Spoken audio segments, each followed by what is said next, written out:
Hello students, ई विद्या class में आपका स्वागत है। मैं अनुज शर्मा, आपका साइंस टीचर। अभी हमने केमिस्ट्री का पोर्शन चलाया हुआ है।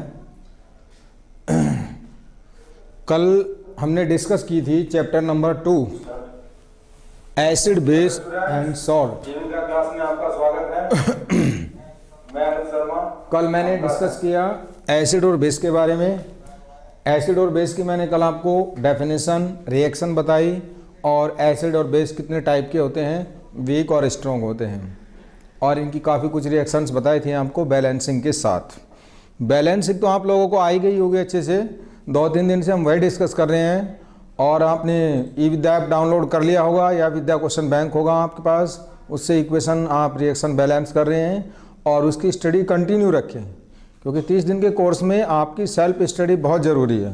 अगर आप सेल्फ स्टडी नहीं करेंगे, खाली समझेंगे चीज़ों को, तो आप उतना अच्छे से नहीं समझ पाएंगे। अगर आप डेली सेल्फ स्टडी भी कर रहे हैं, साथ में हमारे लेक्चर भी सुन रहे हैं, इनको समझने की कोशिश कर रहे हैं, तो बहुत ही अच्छा आपको रिजल्ट देखने को मिलेगा। तो कल मैंने आप लोगों को बताया था एसिड और बेस के बारे में। एसिड और बेस की क्या डेफिनेशन होती है, क्या इनकी प्रॉपर्टी होती है, क्या इनकी केमिकल रिएक्शन होती है और ये कितने टाइप के होते हैं। ठीक है स्टूडेंट्स, ये बातें आप लोगों को सबको क्लियर है। विद एग्जाम्पल्स मैंने कल एक्सप्लेन किया था। काफ़ी बच्चों के मैसेज मेरे पास आ रहे हैं, बोले हैं सर बहुत अच्छा चल रहा है, इस तरीके से चीज़ों को एक्सप्लेन करो। और आप लोग भी सेल्फ स्टडी कर रहे हैं। निश्चित रूप से वो बच्चे सेल्फ स्टडी कर ही रहे होंगे जिनको अच्छे से समझ में आ रहा है, क्योंकि जो सेल्फ स्टडी नहीं करेगा उसको समझ में भी नहीं आएगा। तो काफ़ी अच्छा लगा मुझे मैसेज पढ़ के बच्चों के, बहुत ही पॉजिटिव रेस्पॉन्स बच्चे दे रहे हैं और उनके आंसर्स भी काफ़ी हद तक ठीक आ रहे हैं। मैंने 2-3 क्वेश्चन भी दिए थे, अधिकांश बच्चों का आंसर सही था। तो आज हम बात करते हैं लवण की या सॉल्ट की। कल भी मैंने बताया था कि लवण क्या होता है, सॉल्ट क्या होता है, इसको बनाने के क्या मेथड होते हैं। 3-4 रिएक्शंस में मैं आप लोगों को बताऊंगा कि हम लवण को, सॉल्ट को कैसे बना सकते हैं। तो सबसे पहले मैंने कल बताया था क्षार प्लस अम्ल जो होते हैं वो लवण और वाटर बनाते हैं। क्षार आपको दुर्बल और प्रबल सबके बारे में जानते हैं। एक एग्जाम्पल से मैं बता देता हूँ, NaOH प्लस HCl हमारा एसिड है, दोनों ही स्ट्रॉन्ग है, तो क्या बनेगा NaCl प्लस H2O बन जाएगा। यहाँ से हमने क्या किया, इस इक्वेशन से NaCl हमारा क्या बन गया, लवण बन गया। ये क्या ले लिया हमने, बेस, और ये क्या ले लिया, एसिड ले लिया। ठीक है, बैलेंस है रिएक्शन, या बैलेंस कर लो इसको 2HCl 2NaCl, इस तरीके से बैलेंस हो जाएगी। अब देखो जरा, यहाँ पे दूसरी रिएक्शन बनाते हैं हम। एक एग्जाम्पल और दे देता हूँ, KOH प्लस H2SO4, इसमें प्रोडक्ट बन जाएगा K2SO4 प्लस H2O। इस तरीके से आप सब बैलेंस कर सकते हैं। दूसरा नंबर हमारा, मैंने ये एसिड और क्षार का हो गया। इस रिएक्शन को उदासीनीकरण रिएक्शन भी बोलते हैं, न्यूट्रलाइजेशन रिएक्शन। आपसे क्वेश्चन आता है, डायरेक्ट पूछा जाता है कि न्यूट्रलाइजेशन रिएक्शन क्या होती है, उदासीनीकरण अभिक्रिया क्या होती है, उदाहरण द्वारा समझाइए। आप परिभाषा लिख देंगे, अम्ल और क्षार के मिलने से लवण और जल का निर्माण होता है, इस अभिक्रिया को उदासीनीकरण अभिक्रिया कहते हैं। और इनमें से कोई सा भी आप एग्जाम्पल दे सकते हैं। दूसरा आता है, धातु की अम्ल के साथ रिएक्शन कराने पर भी लवण का निर्माण होता है और यहाँ पर हाइड्रोजन गैस निकलती है। यहाँ पर तो जल निकल रहा है, यहाँ पर हाइड्रोजन गैस निकल रही है। धातु कौन सी ले सकते हैं हम, कोई सी भी धातु ले सकते हैं, calcium, magnesium, sodium, potassium, beryllium, ये सब धातुएं होती हैं। कैल्शियम प्लस इसकी HCl के साथ रिएक्शन करा देंगे, ये बन जाएगा CaCl2 प्लस H2 गैस बनेगी। यहाँ पर क्या है, यहाँ पर ऑक्सीजन नहीं है, खाली हमने धातु ली है, इसलिए इधर वाटर भी नहीं बनेगा, जल भी नहीं बनेगा, क्या बनेगा, हाइड्रोजन बनेगा खाली। इसी तरीके से मैग्नीशियम की एक रिएक्शन में मैं दे देता हूँ HNO3 के साथ नाइट्रिक एसिड जो होता है, नाइट्रिक अम्ल होता है, इसमें प्रोडक्ट क्या बनेगा आपका MgNO3 ट्वाइस प्लस H2।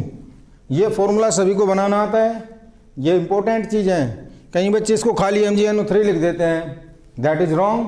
क्यों, क्योंकि Mg के ऊपर 2+ चार्ज होता है और नाइट्रेट के ऊपर -1 चार्ज होता है। दोनों की क्रॉस मल्टीप्लाई करा दो तो क्या हो जाएगा, ये बन जाएगा आपका सॉल्ट। बैलेंस आप कर ही लेंगे। तीसरे तरीके से आप कैसे बना सकते हैं, कोई भी धातु कार्बोनेट ले सकते हैं, मेटल कार्बोनेट।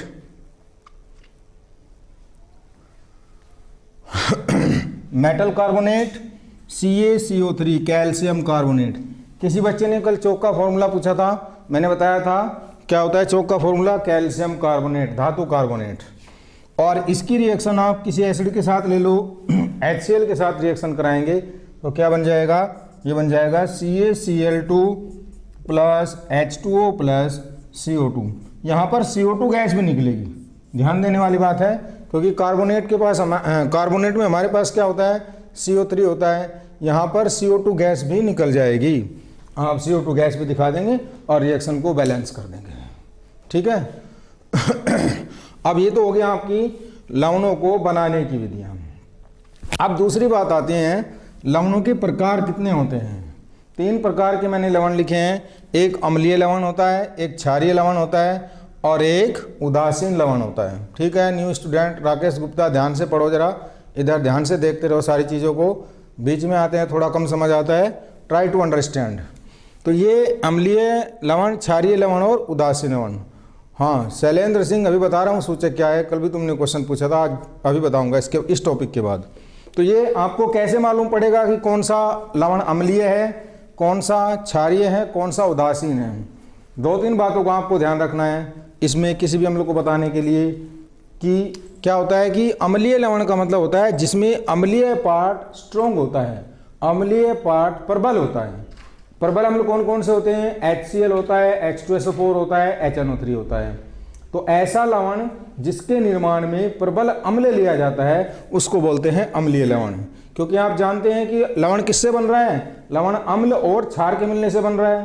तो अगर अम्ल प्रबल है, क्षार दुर्बल है, तो लवण की प्रकृति कौन सी हो जाएगी, अम्लीय। जो प्रबल होगा लवण के अंदर वही उसकी प्रकृति हो जाएगी।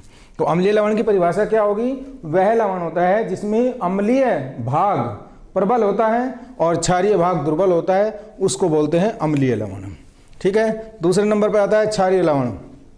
क्षारीय लवण में क्या हो जाएगा, क्षारीय भाग अगर प्रबल होगा और अम्लीय भाग दुर्बल होगा तो उस लवण को बोलेंगे क्षारीय लवण, ठीक है।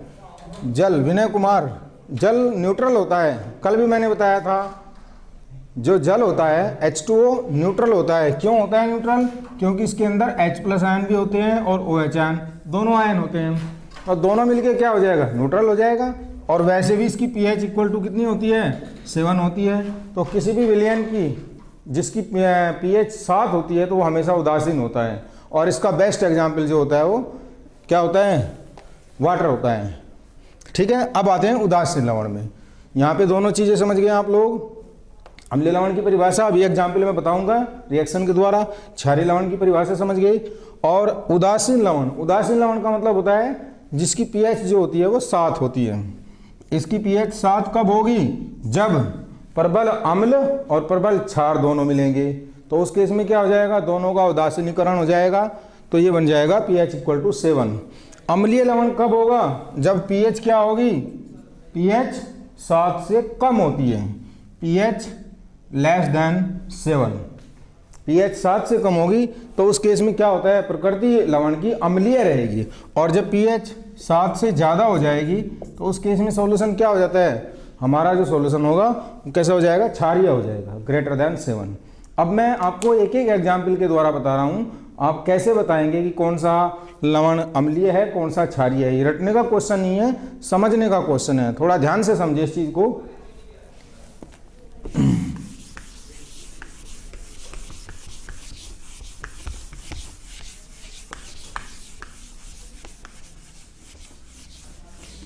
देखिए जरा, अम्लीय लवण का एग्जाम्पल मैं ले रहा हूँ तो क्या चाहिएगा हमें, अम्लीय लवण का एग्जाम्पल देने के लिए अम्ल प्रबल होना चाहिए। प्रबल अम्ल कौन सा होता है, H2SO4 होता है। और क्षार कैसा होना चाहिए, दुर्बल होना चाहिए।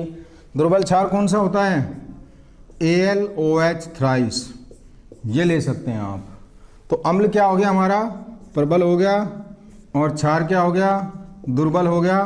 तो इन दोनों के मिलने से जो लवण बनेगा उसकी pH जो होगी वो 7 से कम होगी, क्योंकि इसके अंदर अम्ल प्रबल है। तो उदासीनीकरण करा दो इनका, क्या बन जाएगा Al2SO4 थ्राइस प्लस H2O। तो अगर आपसे क्वेश्चन पूछा जाए Al2SO4 थ्राइस किस टाइप का लवण है तो आप बता देंगे ये अम्लीय लवण है।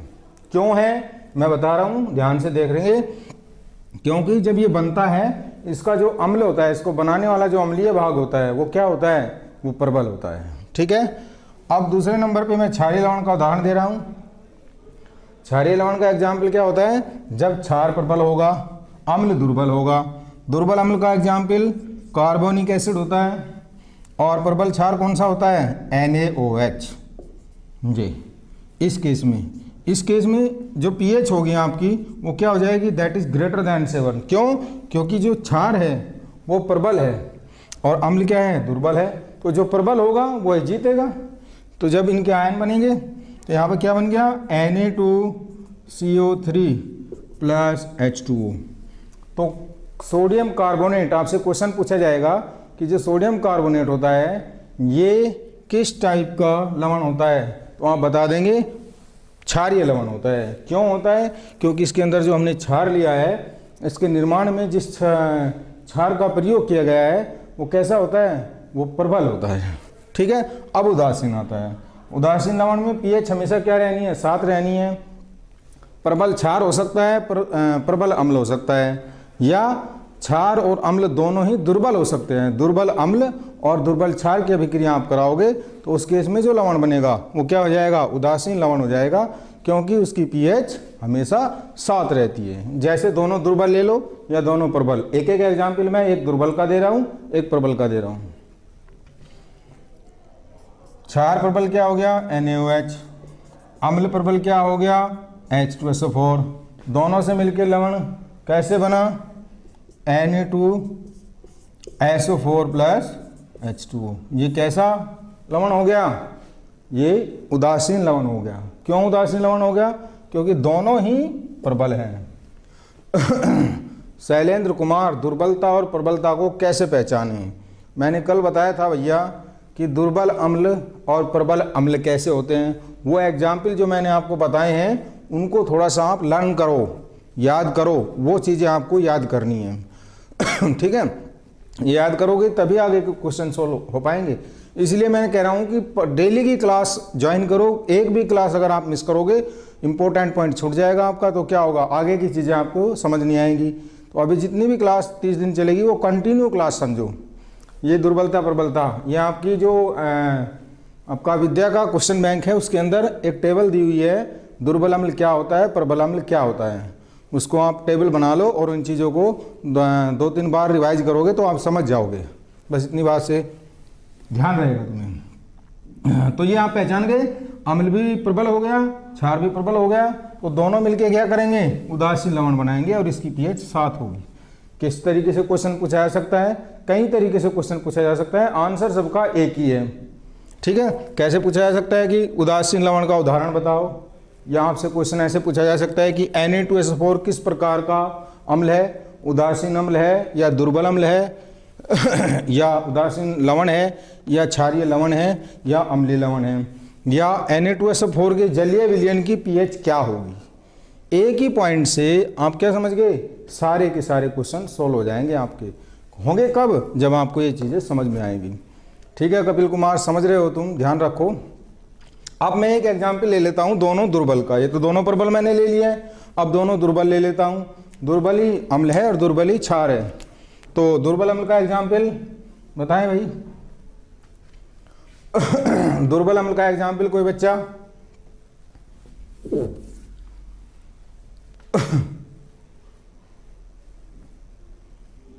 क्लास डेली चलेगी बेटा।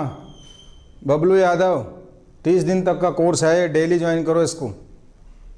पीयूष कुमार, अभी तो बताया था कैसे पहचाने। हाँ मैं बता देता हूँ। दुर्बल अम्ल होता है H2CO3 प्लस दुर्बल क्षार। दुर्बल क्षार क्या होगा, अभी मैंने बताया था NH4OH ले लेते हैं। हाँ ये बिल्कुल सही है हरिशंकर कुमार। एसिटिक एसिड भी दुर्बल अम्ल है, इसका भी एग्जाम्पल ले सकते हो, इसका भी ले सकते हो, फॉस्फोरिक एसिड का भी ले सकते हो। हाँ H2CO3 बिल्कुल सही है। थोड़ा लेट बता रहे हो जब मैंने लिख लिया है राजीव कुमार, चलो कोई बात नहीं। कार्बोनिक एसिड H2CO3 और बेस दुर्बल कौन सा हो जाएगा, अमोनियम हाइड्रोक्साइड NH4OH, ये मैं ले लेता हूँ। इन दोनों की अब आप रिएक्शन कराओगे तो क्या कौन सा आपका लवण बनेगा, किस टाइप का सॉल्ट बनेगा, बना दो। NH4 twice CO3 plus H2O। अब आधे से ज़्यादा बच्चे इसको भी गलत लिखेंगे, मुझे पता है, क्योंकि ध्यान नहीं देते हो ना पढ़ाई पे। क्या करना है आपको, NH4 के ऊपर कितना चार्ज होता है, NH4+1 होता है, और कार्बोनेट के ऊपर कितना चार्ज होता है, 2- होता है। जब आप इन दोनों की क्रॉस मल्टीप्लाई करा दोगे तो ये बन जाएगा अमोनियम कार्बोनेट। तो इम्पोर्टेंट चीज़ ध्यान देने वाली क्या बात हो गई कि ये अमोनियम कार्बोनेट जो होता है उदासीन लवण होता है, जिसकी pH यहाँ पर 7 होती है। ये भी क्या होता है, उदासीन लवण होता है जिसकी pH 7 होती है। ठीक है, ये पॉइंट सब समझ गए होंगे।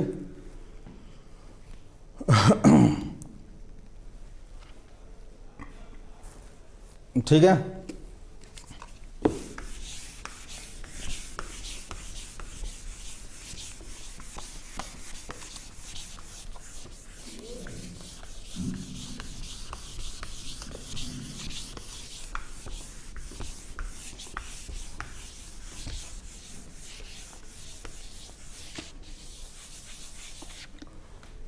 अब ये पूरा का पूरा शॉर्ट आंसर में पूछा जा सकता है, ऑब्जेक्टिव में पूछा जा सकता है, और एक लॉन्ग क्वेश्चन भी आ सकता है। लवण क्या होते हैं, परिभाषा समझाइए, उदाहरण दीजिए, अम्लीय और लवणों के प्रकार बताइए। अम्लीय लवण क्या होते हैं, क्षारीय लवण क्या होते हैं, उदासीन लवण क्या होते हैं, इनकी pH कैसे निकालते हैं। अखिल कुमार नमस्ते। ये सारी चीज़ें अगर इस तरीके से आप पूरी चैन को बना के समझ जाओगे तो बहुत ही आसान क्वेश्चन है। तो ये तो बेसिक बात हो गई कि अम्ल और लवण के बारे में। अब हम आते हैं किसके ऊपर, आपके सिलेबस के अंदर, आपके कोर्स के अंदर कुछ सॉल्ट दिए हुए हैं, उनके मैं आपको इम्पोर्टेंट फॉर्मूला बता देता हूँ, वो चीज़ें आप नोट कर लेंगे। बहुत इम्पोर्टेंट एक फॉर्मूला तो निश्चित पूछा जाता है, जैसे कि आपका POP होता है प्लास्टर ऑफ पेरिस।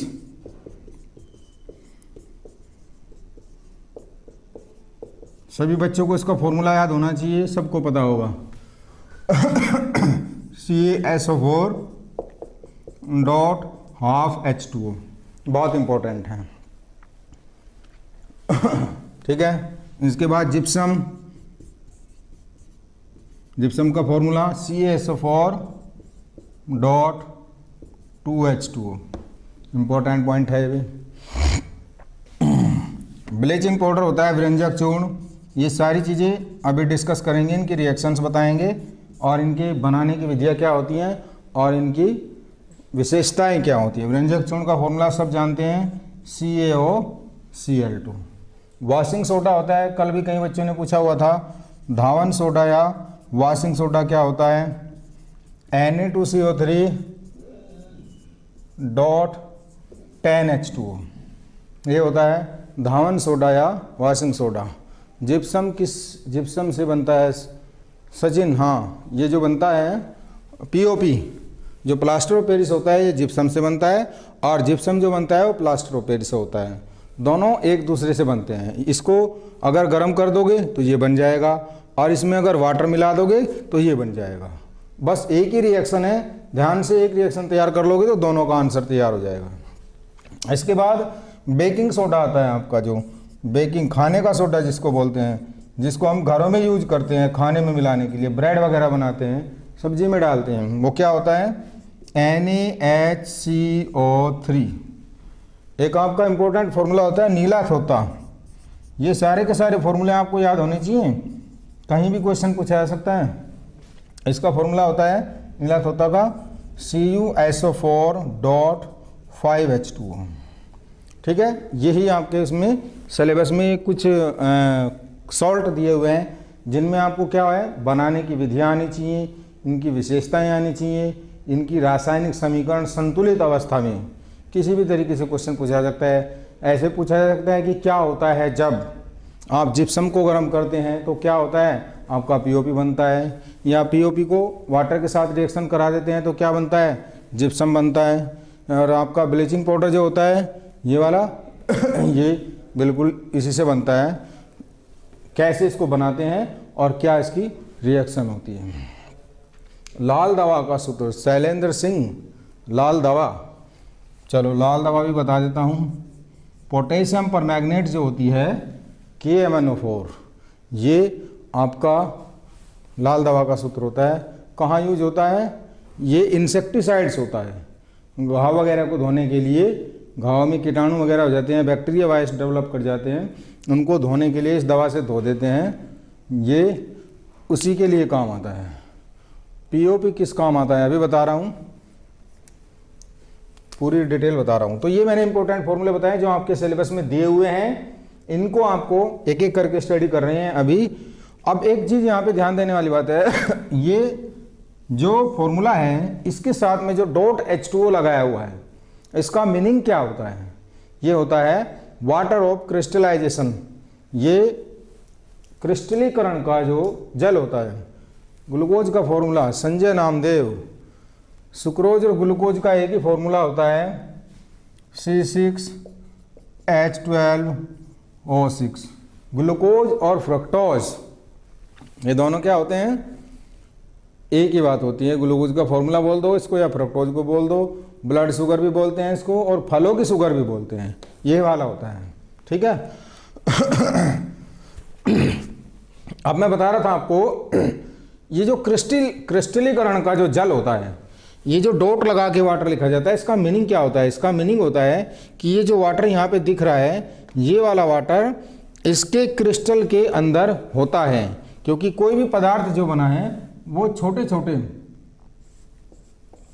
थ्योरी के लिए आपको मैं कई बार बता चुका हूँ। या तो आप विद्या ऐप को डाउनलोड कर लीजिए, या विद्या क्वेश्चन आपके पास होगा वो उसको ले लीजिए। उसमें जो थ्योरी दी हुई है दैट इज़ कंप्लीट मटेरियल। उसके अलावा आपको कुछ भी पढ़ने की ज़रूरत नहीं है। अगर आपने बिल्कुल भी तैयारी नहीं की है कोरोना काल में, तो क्या होता है, आपकी उससे अच्छे मार्क्स आ जाएंगे। फेल होने के तो मतलब ही नहीं है, आप अच्छे मार्क्स के साथ पास हो जाएंगे। अगर आपने थोड़ी सी भी पढ़ाई करी है कोरोना काल में, तो आपके बहुत अच्छे मार्क्स, बहुत ही अच्छे मार्क्स आ जाएंगे। आप विद्या क्वेश्चन बैंक को जरूर पढ़ें। वही चीज़ें हम सब करा रहे हैं। थ्योरी उसके अंदर सब दी हुई है, यहाँ पे थ्योरी लिखाएंगे नहीं क्योंकि समय कम है, काम बहुत ज़्यादा है। हम एक्सप्लेन करते चले जा रहे हैं इन चीज़ों को। बस आप उसको पढ़ते रहिए डेली और इन चीज़ों को समझते रहिए। ठीक है। तो ये क्रिस्टलीकरण का जल होता है, ये क्रिस्टल लैटिस के अंदर होता है, ये आपको दिखाई नहीं देगा। ठीक है। क्या पूछ रहे हो भाई हिमांशु?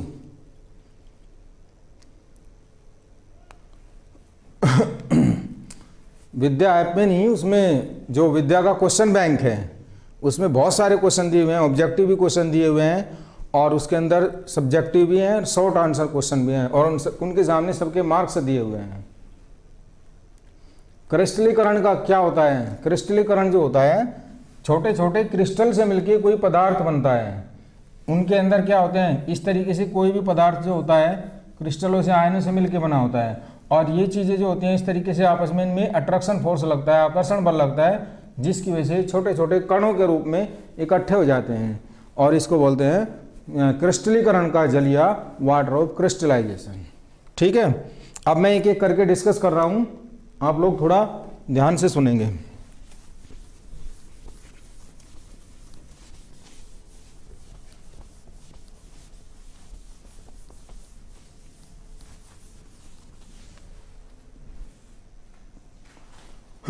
सबसे पहले NaCl पे आते हैं।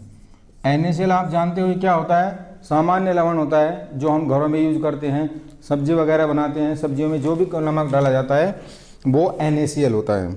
इसको बनाते कैसे हैं, सबसे इम्पोर्टेंट पॉइंट है बनाने की विधि।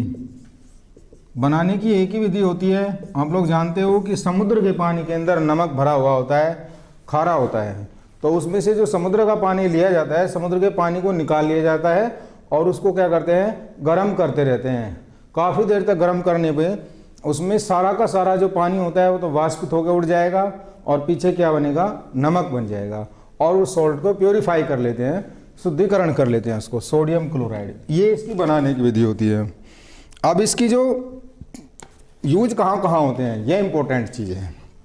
इसके उपयोग क्या क्या होते हैं NaCl के? सबसे पहले तो बायोलॉजिकली ये जैविक रूप से हमारी बॉडी के लिए बहुत इंपॉर्टेंट होता है। अगर 1-2 दिन भी नमक ना खाएं तो शरीर के अंदर बहुत कमजोरी आनी शुरू हो जाती है। क्यों? क्योंकि मांसपेशी हमारे शरीर के अंदर, ये जो मांसपेशी हम जितनी भी इस तरीके से हाथ चला लेते हैं, इससे क्या होता है, ये मांसपेशी का संकुचन होता है, मसल्स कॉन्ट्रैक्ट होती रहती हैं, मांसपेशी संकुचित होती रहती हैं। वो किसकी हेल्प से होती हैं? वो नमक के द्वारा होती हैं। अगर शरीर के अंदर नमक की मात्रा कम हो जाएगी तो मांसपेशियों का संकुचन कम हो जाएगा और शरीर के अंदर कमजोरी आनी शुरू हो जाती है। जो तंत्रिका आवेग का चालन होता है शरीर में, पूरे शरीर के अंदर हमारे तंत्रिका तंत्र होता है, जिससे हमें पैर में कोई कील चुभ जाए तो हमें तुरंत पता चल जाता है। ये किसकी वजह से पता चलता है? क्योंकि हमारी बॉडी के अंदर तंत्रिका तंतु काम कर रहे हैं, लगातार हमें सूचना दे रहे हैं, पूरे शरीर की सूचना दी जा रही है हमारे मस्तिष्क को।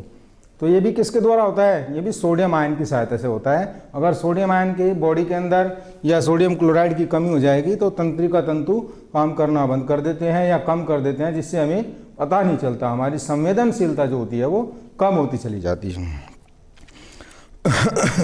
एक इम्पोर्टेंट यूज और होता है इसका, जहाँ पर बर्फ़ पड़ती है, जिन स्थानों पे बर्फ़ पड़ती है वहाँ पर कभी कभी बर्फ़ पड़ने से सड़क के ऊपर चारों तरफ बर्फ़बारी हो जाती है और बर्फ़ जम जाती है। तो जब सड़क के ऊपर बर्फ़ जम जाएगी तो उसके ऊपर गाड़ियाँ चलाना बहुत मुश्किल हो जाता है, पैदल चलना भी बड़ा मुश्किल हो जाता है, क्योंकि स्लिप हो जाते हैं। तो उस बर्फ़ को गलाने के लिए क्या करते हैं, सड़कों के ऊपर नमक का छिड़काव कर देते हैं, नमक के पानी का स्प्रे कर दिया जाता है। क्यों? क्योंकि नमक का पानी जो होता है उस बर्फ़ को जल्दी ही पिघला देता है। वो जो बर्फ़ होती है वो पिघल जाएगी और सड़क साफ हो जाएगी। इम्पोर्टेंट यूज है, बहुत इंपॉर्टेंट यूज है। NaCl का यूज किस तरीके से किया जाता है? पहाड़ी इलाकों में जब बर्फ़बारी होती है, सड़कों के ऊपर बिल्कुल बर्फ़ पड़ जाता है, तो वहाँ पे NaCl का छिड़काव कर देते हैं, जिससे वो बर्फ़ जल्दी पिघल जाता है और रोड जो होती है वो क्लीन हो जाती है। पैदल चलने में या गाड़ियाँ चलाने में कोई दिक्कत नहीं आती है।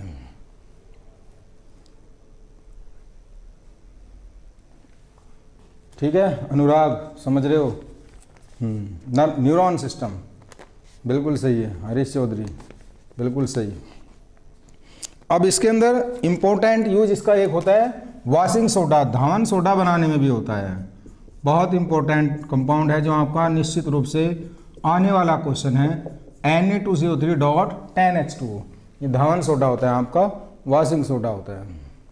हाँ बिल्कुल सही है संजय नामदेव। HCl और NaOH की क्रिया द्वारा नमक बनता है, कई बार बता चुका हूँ मैं। ये रिएक्शन तुम्हें बहुत अच्छे तरीके से आनी चाहिए।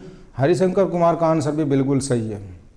काफ़ी बच्चे बहुत सही आंसर दे रहे हैं, इसका मतलब पढ़ रहे हो, बहुत अच्छी बात है, वेरी गुड। ठीक है, अब आते हैं धावन सोडा। नेक्स्ट कंपाउंड मैं ले लेता हूँ आपका वॉशिंग सोडा, धावन सोडा। बहुत इंपॉर्टेंट है, इस बार के एग्जाम में निश्चित आएगा, नोट कर लो अभी। शाहरुख साफी नोट कर लो, वॉशिंग सोडा, धावन सोडा इस बार आना ही आना है। Na2CO3.10H2।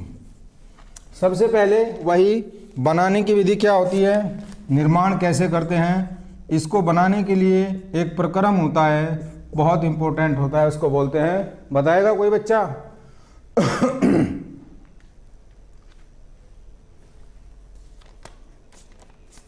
हाँ हरीश, कौन सा प्रक्रम का नाम बताओ, क्या प्रोसेस होता है? इसको धावन सोडा को बनाने का जो प्रक्रम होता है उसका क्या नाम होता है?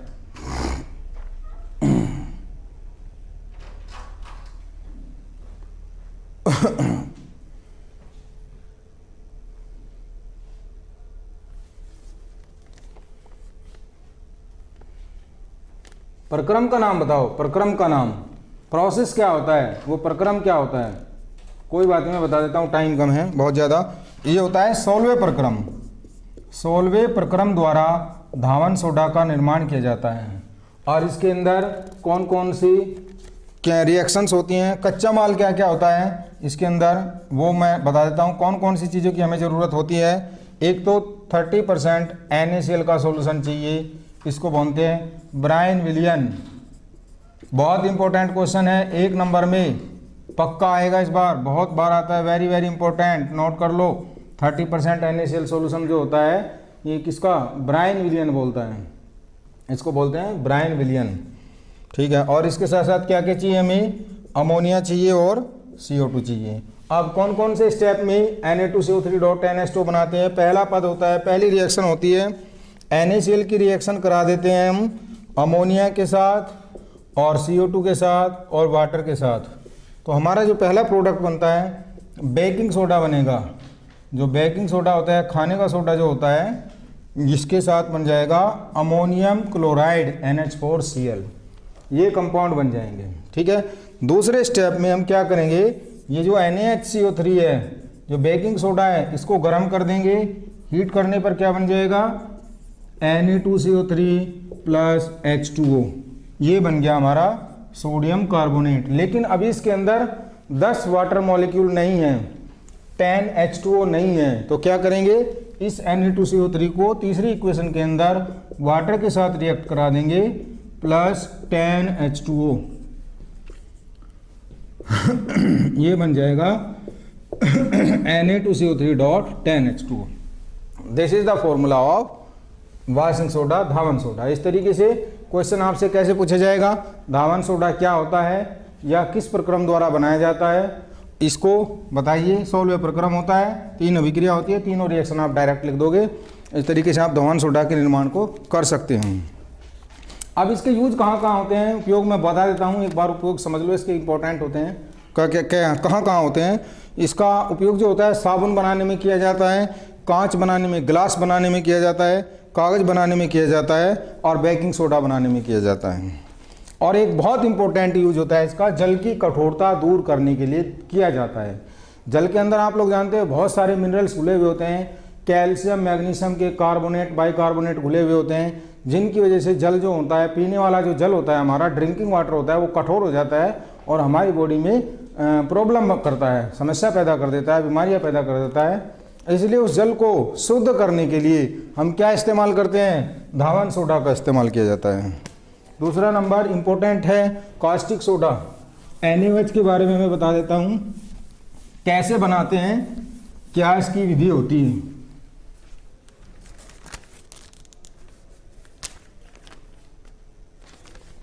NaOH कास्टिक सोडा NaCl के जलीय विलयन में निर्माण कैसे करते हैं। NaCl का जलीय विलयन ले लेते हैं, वाटर के साथ रिएक्शन कराते हैं और इसके अंदर विद्युत धारा प्रवाहित करते हैं। विद्युत धारा प्रवाहित करेंगे तो क्या बन जाएगा, NaOH plus H2 plus Cl2, 2 NaCl 2 NaOH और 2 H2O। बहुत इंपॉर्टेंट रिएक्शन है, नोट कर लो। और इस रिएक्शन का नाम होता है, प्रक्रम जो होता है, क्लोर क्षार प्रक्रम। क्वेश्चन आपसे पूछा जाएगा क्लोर क्षार प्रक्रम क्या होता है और किसके लिए इस्तेमाल होता है। कास्टिक सोडा बनाने के लिए इस्तेमाल किया जाता है। इसकी जो उपयोग क्या क्या होते हैं, उपयोग में बता दिया है अभी आपको। इसका उपयोग कैसे करते हैं, बेकिंग पाउडर जो होता है, ये बहुत सारे केमिकल्स बनाने में यूज होता है, बहुत सारे साबुन वगैरह बनाने में यूज होता है, ग्लास बनाने में यूज होता है। सबके यूज लगभग एक ही जैसे होते हैं, कोई ज़्यादा डिफरेंस नहीं है। अब देखो बेकिंग NaHCO3 बेकिंग सोडा कैसे निर्माण करते हैं। अभी रिएक्शन मैंने बताई थी आप लोगों को। इसको निर्माण करने के लिए NaCl plus ammonia plus H2O plus CO2, वही रिएक्शन पहले आ चुकी है। NaHCO3 plus ammonium carbonate NH4Cl, ammonium chloride बन जाएगा। ठीक है, ये बन गया आपका अमोनियम क्लोराइड, ये बेकिंग सोडा बन गया है, खाने का सोडा इसको बोलते हैं। और बेकिंग पाउडर बनाने के लिए इसके अंदर टार्टरिक एसिड और मिला दिया जाता है। अगर मैं NaHCO3 के साथ मिला देता हूँ टार्टरिक एसिड, टार्टरिक अम्ल का फॉर्मूला बता सकता है कोई बच्चा। टार्टरिक अम्ल, हाँ, रितेश यादव, साबुन और अपमार्जक बनाने में, सही है, बिल्कुल ठीक बात है। टार्टरिक अम्ल का फॉर्मूला नोट कर लो, C4H6O6। इन दोनों को मिला के बनता है बेकिंग पाउडर, जो हम घरों में यूज करेंगे। सर्वेश यादव, नहीं, संडे में क्लास ऑफ रहेगा, संडे के अलावा डेली क्लास चलेगा। ठीक है, तो ये बन गया आपका बेकिंग पाउडर। इस बेकिंग पाउडर का हम यूज करते हैं खाना वगैरह बनाने में। और एक इम्पोर्टेंट इसका यूज क्या होता है बेकिंग पाउडर का, ब्रेड की इंडस्ट्री, जहाँ पे ब्रेड बनती है, ब्रेड के अंदर तुमने देखा होगा छोटे छोटे बबल बबल से बने हुए होते हैं, छोटे छोटे दाने दाने से होते हैं। जब ब्रेड बनाई जाती है तो इसमें बेकिंग पाउडर डाल दिया जाता है। बेकिंग पाउडर डालने से क्या होता है, बेकिंग पाउडर जैसे ही गर्म होता है उसमें से CO2 गैस निकलती है, और CO2 गैस उसमें छोटे छोटे छोटे दाने दाने से कर देती है, जिसकी वजह से वो डाइजेस्ट हो जाता है ईजिली। अगर उसके अंदर CO2 नहीं डालेंगे तो वो इजीली डाइजेस्ट नहीं होगा, क्योंकि वो बहुत पतला सा पेस्ट सा बन जाता है तो उसका सरफेस एरिया बढ़ जाता है, जिससे वो इजीली डाइजेस्ट हो जाता है। एक इम्पोर्टेंट यूज जो होता है इसका बेकिंग पाउडर का, बेकिंग सोडा का, वो आग बुझाने के लिए किया जाता है। आग बुझाने के लिए कैसे होता है, बड़ी बड़ी बिल्डिंगों के अंदर जब आग लग जाती है तो उसमें क्या करते हैं, जो फायर एक्सटिंग्विशर, आग अग्निशामक यंत्र होता है, उसके अंदर बेकिंग सोडा भरा हुआ होता है।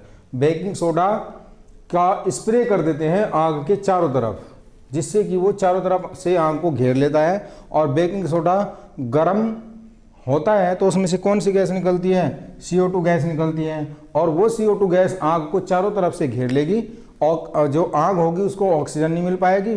और आप लोग जानते हैं कि ऑक्सीजन के बिना आग जो होती है वो बुझ जाती है, चारों तरफ कार्बन डाइऑक्साइड से घिरने के कारण। ठीक है, बेकिंग सोडा का उपयोग किया जाता है अग्निशामक यंत्र के अंदर। इंपॉर्टेंट क्वेश्चन है, पूछा जा सकता है। ठीक है, अब आते हैं हम ब्लीचिंग पाउडर के अंदर। अधिकांश बच्चों की इंक्वायरी आ रही है कि ब्लीचिंग पाउडर के बारे में बताइए। मैं ब्लीचिंग पाउडर के बारे में बताने जा रहा हूँ।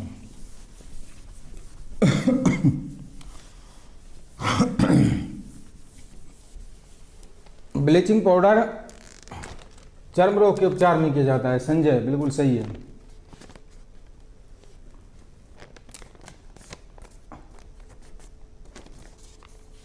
ब्लीचिंग पाउडर या विरंजक चूर्ण, विरंजक चूर्ण फॉर्मूला क्या होता है, CaOCl2। ये होता है CaOCl2। बनाते कैसे हैं, इसके कई सारे नाम होते हैं, किसी भी नाम से क्वेश्चन पूछा जा सकता है। एक होता है कैल्शियम ऑक्सीक्लोराइड, सारे नाम नोट कर लो भाई। कैल्शियम ऑक्सीक्लोराइड,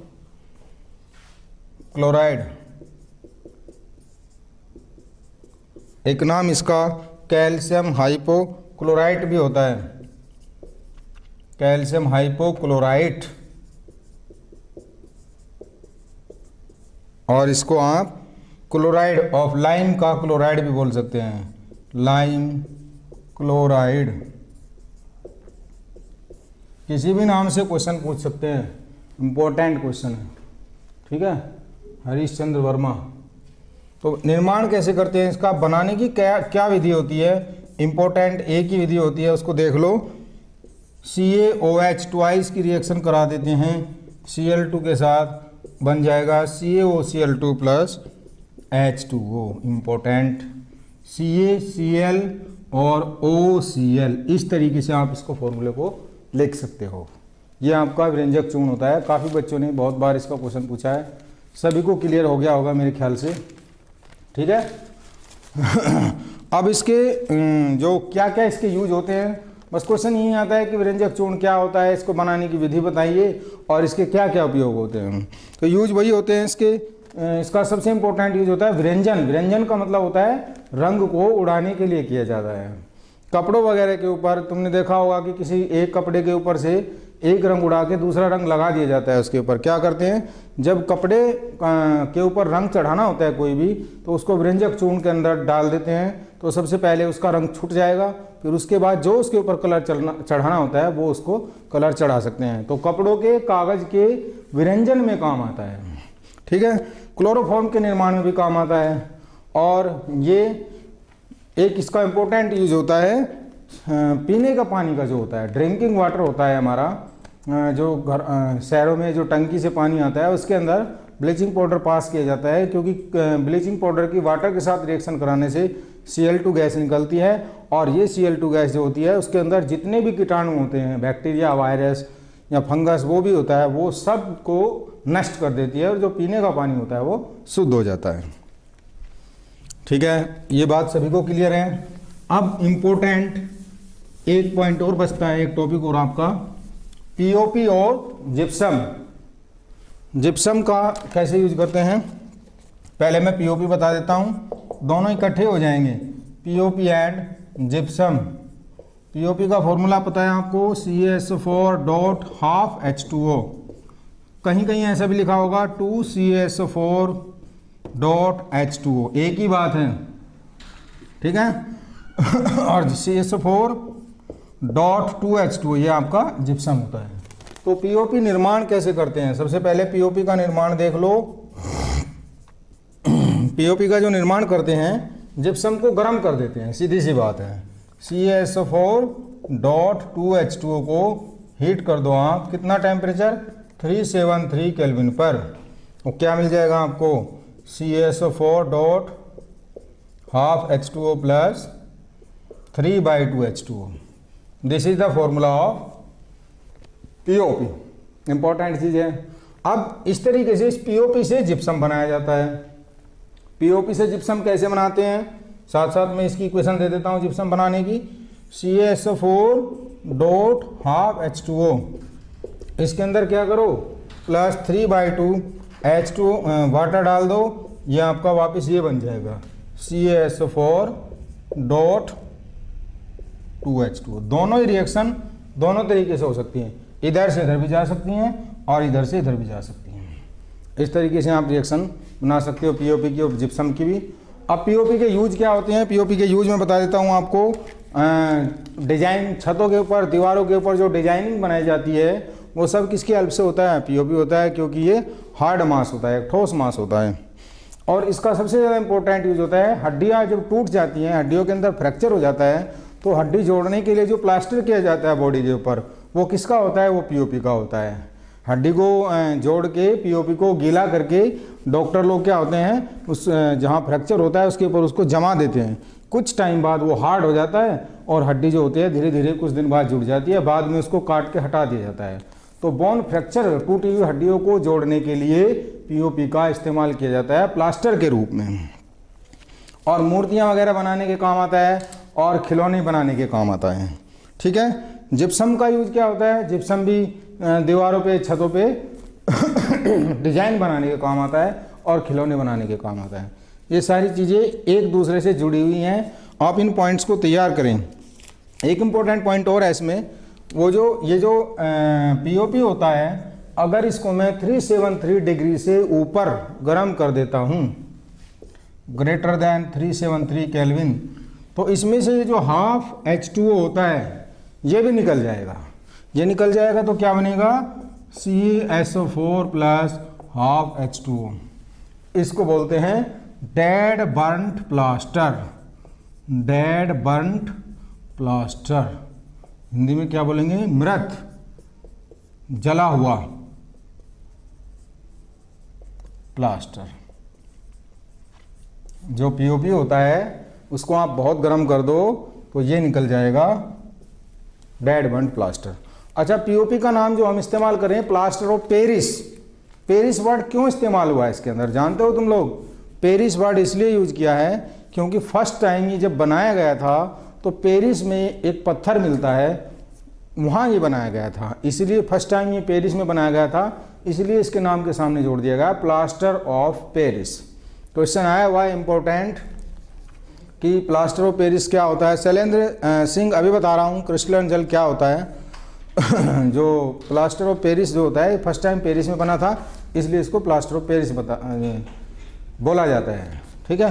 क्रिस्टलन ऑफ जल के बारे में पूछ रहे हैं, क्रिस्टलन जल, वाटर ऑफ क्रिस्टलाइजेशन। अभी मैंने बताया वाटर ऑफ क्रिस्टलाइजेशन, जितने भी मॉलिक्यूल आपके दिए हुए हैं, जैसे वाशिंग सोडा होता है, पहले सारे कंपाउंड्स लिख लो जो वाटर ऑफ क्रिस्टलाइजेशन जिनके अंदर होता है। Na2CO3 dot 10H2O, very important, ये फॉर्मूला नोट कर लो। क्या होता है, वाशिंग सोडा, धावन सोडा। CaSO4 डॉट 2H2O क्या होता है आपका, जिप्सम होता है, ठीक है। और CaSO4 डॉट हाफ H2O क्या होता है आपका, प्लास्टर ऑफ पेरिस, POP होता है, ठीक है।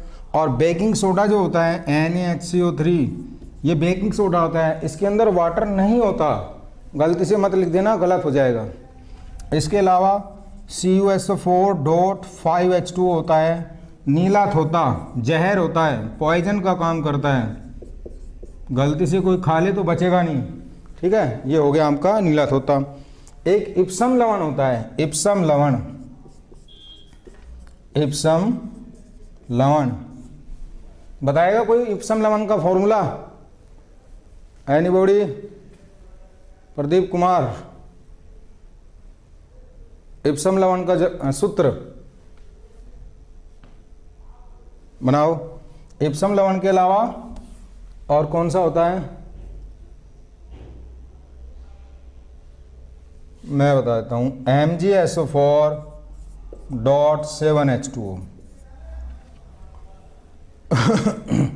अच्छा शैलेंद्र कुमार, देखो जरा, ये जो वाटर दिखाया आपको 10H2O, 2H2O, half H2O, 5H2O, 7H2O, this is known as water of crystallisation, क्रिस्टलीकरण का जल या क्रिस्टलन जल इसको बोलते हैं, ठीक है।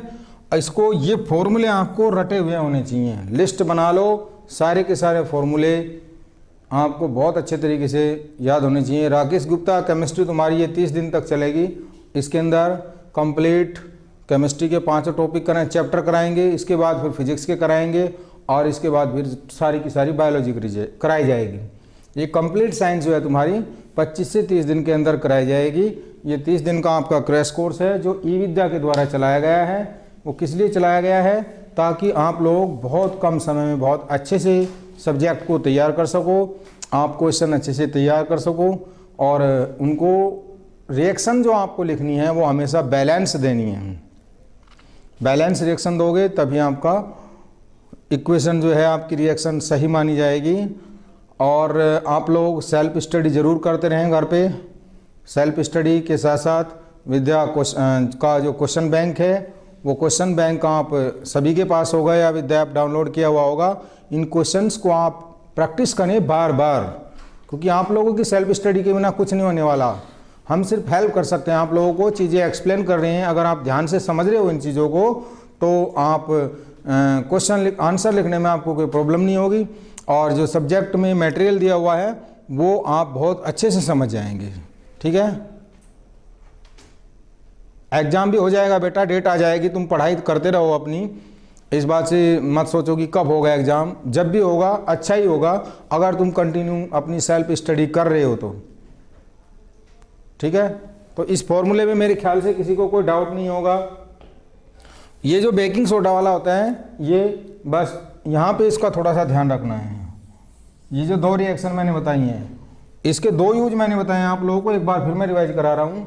एक तो आग बुझाने में यूज होता है, आग बुझाने में काम आता है, और एक ये किस काम आता है? ब्रेड के अंदर डाला जाता है, ब्रेड में।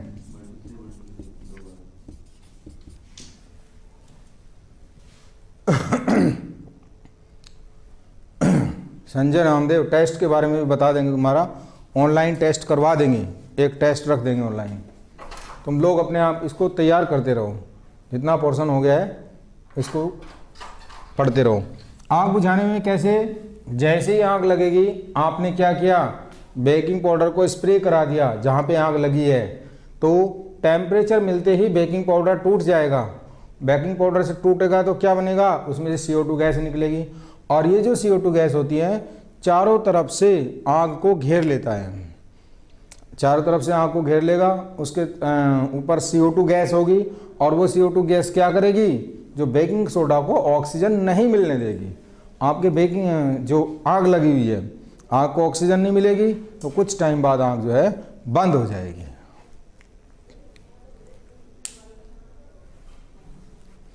अखिल कुमार, जो मैं इंपॉर्टेंट चीज़ें बीच में बताते जा रहा हूँ उसको नोट किया करो। एक कम से कम एक पेन लेके बैठा करो और बुक। तो ये सारी चीज़ें वहाँ पे इंपॉर्टेंट नोट करते रहो। मैं बीच बीच में बताता रहता हूँ और जितना टोटल मैं बताऊँगा उनसे बाहर कुछ नहीं आएगा। दीपांशु, समझ आ रही है बात? ठीक है।